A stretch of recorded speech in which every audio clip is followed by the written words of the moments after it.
আসসালামু আলাইকুম। জুম্মা মোবারক সবাইকে। এখন আছি গ্রামে। গ্রামের প্রকৃতি কত সুন্দর, আসলে বলার অপেক্ষা রাখে না। এটাকে আমরা গ্রামের ভাষায় মাচাং বলি, যেখানে আমরা বসে আড্ডা দেই বা সন্ধ্যার পর বা যে কোনো সময়। যদি আমার চাকরি সূত্রে ঢাকায় থাকা হয়, গ্রামে কোনো ফ্রাইডেতে বা যে কোনো একটা ডেতে আসা হয়, তো আমি চেষ্টা করি সেই দিনটাকে ভালোভাবে উপভোগ করার। এই সুন্দর একটা পরিবেশ গ্রামের, কার না থাকতে মন চায় গ্রাম। আসলে ঢাকাতে বা অন্যান্য শহরগুলোতেই যে জীবন আমরা লাইফ লিড করি, ন্যাচারাল কোনো কিছুই পাওয়া যায় না। সব কিছু একদম যান্ত্রিক জীবনের মতো।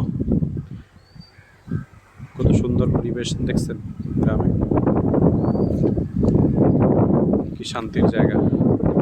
এত নির্মল বাতাস আপনি কোথায় পাবেন বলেন?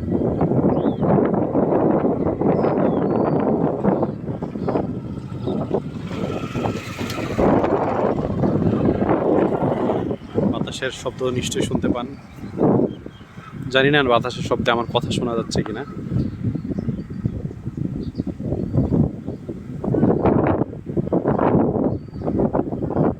কত সুন্দর পরিবেশ, শুকরিয়া আল্লাহর কাছে। চারদিকে সবুজ শ্যামল, তবে দিনের পর দিন এগুলো সবুজ শ্যামল হারিয়ে যাচ্ছে। এখন গ্রাম ফসলি জমি ভরাট করে বাড়ি করতেছে মানুষ। যেমন আপনি চিন্তা করেন, আমি দুইটা বাড়ি এইদিকে দেখাই, এগুলো এক সময় বীজের বা ফসলের বা বিভিন্ন ধরনের তরি তরকারি লাগানো হতো। এখন মানুষ বাড়ি করতেছে, সবাই সেপারেশন চায়, ফ্যামিলি আলাদা থাকতে চায়। দেখেন সব বিল্ডিং হয়ে যাচ্ছে সভ্যতার পরিবর্তনে।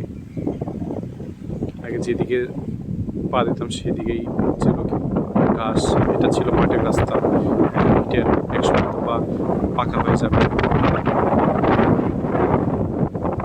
গ্রামও একদিন হারিয়ে যাবে। আপনি দেখেন দূর থেকে অনেক দেখায় বিল্ডিং দেখা যাচ্ছে।